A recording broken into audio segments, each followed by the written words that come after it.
السلام عليكم ورحمة الله وبركاته. أهلا وسهلا بيكم معانا في فيديو جديد على قناتنا قناة موكا تشانل. إن شاء الله بإذن الله تعالى في الفيديو بتاعنا النهاردة جايبين ديب فريزر يعتبر من أرخص الديب فريزرز الموجودة في مصر، وهو ديب فريزر بساب.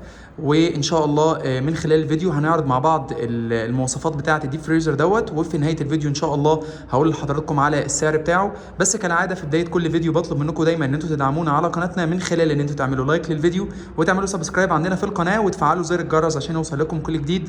ويلا بينا نبدا نقول بسم الله الرحمن الرحيم.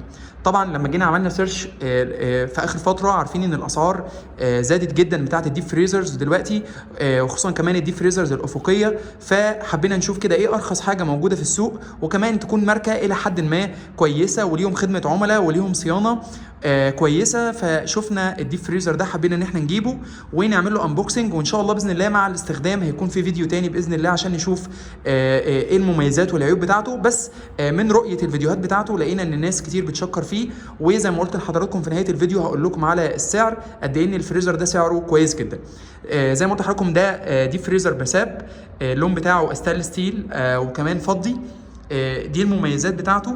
الموديل بتاعه اي اس 171، بيجي بتصميم عصري، مقبض مزود بقفل، تحكم في درجه حراره، كمان صديق للبيئه من حيث الفريون، موفر في استهلاك الكهرباء، في اضاءه داخليه ليد، ومصمم للاجواء الحاره، ومزود بمصفايه للمياه. المنتج ده صنع في مصر، شركه مصريه، ومن المنتجات الحلوه قوي اللي حابين ان احنا نوريها لحضراتكم. وبالنسبه ليه دي المميزات اهي على الكرتونه برضو قبل ما نفتح. الخواص بتاعه الديب فريزر، وادي الكود بتاعه. شركه بساب بتيجي بضمان 5 سنين، 5 سنين كضمان وصيانه للجهاز والمنتج. وده الكرتونه الخارجيه بتاعته. تعالوا كده هنفتح مع بعض. هشيل كده الكرتونه واوري لحضراتكم شكل الجهاز بعد ما نفتحه مع بعض. بالنسبه للساعه بتاعه الفريزر، ده شكل الفريزر هو بعد ما شلنا الغلاف. الساعه بتاعته هو 145 لتر، 145 لتر ده الساعه بتاعه الديب فريزر. تعالوا نفتح كده ونشوف بسم الله الرحمن الرحيم. طبعا 145 لتر بالنسبه لشركات تانية كتير بيكون مساحته صغيره، يعني بيكون مساحته صغيره، وده على عكس الفريزر بعد ما استلمته. يعني انا كنت متخيل ان ال 145 لتر هيكون صغير جدا، لا ما شاء الله الفريزر كبير ما شاء الله. مكتوب عليه اهو جوده سويسريه. وبالنسبه لبطاقه كفاءه الطاقه، الناس اللي بتسال على استهلاك الكهرباء فبنلاقيه مكتوب عليه اهو الاستهلاك بتاعه هو ساعته 145 لتر زي ما قلت لحضراتكم. واعلى كفاءه واقل استهلاك للكهرباء هو الطاقه ايه، او بطاقه الطاقه بتاعته ايه. وبالنسبه للاستهلاك الشهري هو 26 كيلو وات في الساعه، ده بالنسبه للاستهلاك الشهري. بيبقى فيه من تحت الارم عشان لو في مشكله او حاجه، وهنا الاخضر ده بتاع الكهرباء. وبيبقى عندنا هنا المينيمم والميديوم والماكسيمم في ثلاث مؤشرات للتبريد في المينيمم وفي الميديوم وفي الماكسيمم. هو معمول دلوقتي على المينيمم، وممكن نخليه على الميديوم او على الماكسيمم بالنسبه للفريزر. طيب تعالوا كده نفتح نشوف كده الوسع بتاعه من جوه عامل ازاي. بسم الله الرحمن الرحيم. بسم الله ما شاء الله ما شاء الله. الفريزر ما شاء الله من جوه شايفين حضراتكم، انا بحاول اوري لحضراتكم من خلال الفيديو. هو في بيجي معايا الثبت دوت، وادي شهاده الضمان، دي شهاده الضمان، وفي خدمه ما بعد البيع. وبيبقى معاه كمان الرجول، الاربع رجول الستانلس بتوعه علشان لو حابين ان احنا نعلي الفريزر شويه. وما شاء الله ادي درج اهو من البلاستيك، هنشيله بس عشان اوري لحضراتكم العمق. ما شاء الله الفريزر شكله كبير، حاجه جميله جدا ما شاء الله. وقد كده ان ما شاء الله يعني على قد ان هو 145 لتر، لا بس بحاول اوري لحضراتكم. بصوا العمق بتاعه كبير ما شاء الله. الفريزر كبير، حاجه محترمه جدا. وهو من جوه ستانلس، وطبعا هو نوع دي فروست عشان الناس اللي بتسال، فهو طبعا بيعمل تلج، بس من وقت للتاني بيتنضف عادي التلج ده جدا. وبعد كده من خلال الطبه اللي موجوده تحت دي بنبدا نفضي التلج. يخرج منين؟ يخرج من بره من هنا عن طريق الطبه اللي بتبقى موجوده في نهايه الفريزر من تحت. شكله حلو قوي ما شاء الله. وكمان مش واخد حيز كبير للناس اللي عندهم مساحات ما هياش كبيره او ما هياش واسعه، هيكون الفريزر ده اختيار موفق جدا.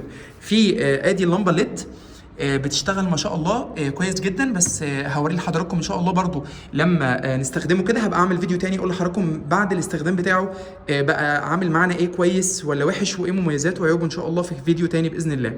طبعا هنا مكتوب هنا درجات التبريد وبتاعت كل حاجه لو حابين ان احنا نحطها، ومده التبريد لكل نوع مختلف من انواع الاطعمه اللي بتتحط داخل الفريزر. الشكل بتاعه شكل حلو قوي، وزي ما قلت لحضراتكم لونه الاستانلس في الفضي، وكمان المفصلات بتاعته كويسه قوي برده، المفصلات الخارجيه. وادي بنقفله كده مع بعض ما شاء الله حاجه محترمه. وكمان من ورا هنلاقي الشبكه بتاعه الفريزر، ودي بالنسبه لي بطاقه من ورا اللي مكتوب فيها برضو كل المواصفات او المواصفات الكهربائيه الخاصه بالجهاز، سواء كان دبل انسيوليشن في عزل مزدوج، او كمان نوع الفريون.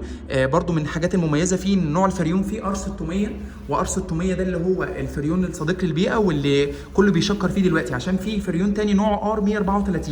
الR600 من الفريونات الكويسه قوي واللي بتستخدم دلوقتي لانه غاز خفيف وبيساعد في التبريد اسرع، بتبقى دوره التبريد بتاعته اسرع بكتير. ودي شكل الشبكه بتاعته. يعني ده كده كل المواصفات او كل الخواص بتاعه الجهاز دوت من واحنا بنعمله انبوكسنج مع بعض. اما بالنسبه لي مكان الشراء، فانا اشتريته من خلال موقع رنين، وان شاء الله هسيب لحضراتكم لينك تحت الفيديو.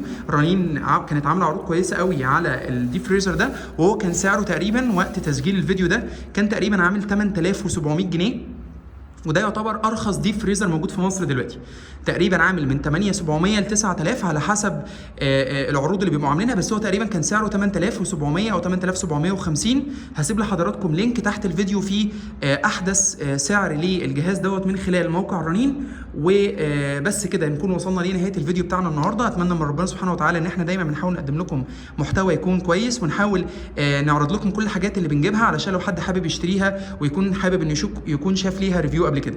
وكالعاده في نهايه الفيديو هطلب منكم دايما ان انتوا تدعمونا على قناتنا من خلال ان انتوا تعملوا لايك للفيديو وسبسكرايب عندنا في القناه، وتفعلوا زر الجرس عشان يوصل لكم كل جديد. وما تنسوش تدخلوا على القناه، عندنا هتلاقوا فيديوهات كتيره جدا ان شاء الله باذن الله تعجبكم. واشوفكم ان شاء الله في فيديو جديد، والسلام عليكم ورحمه الله وبركاته.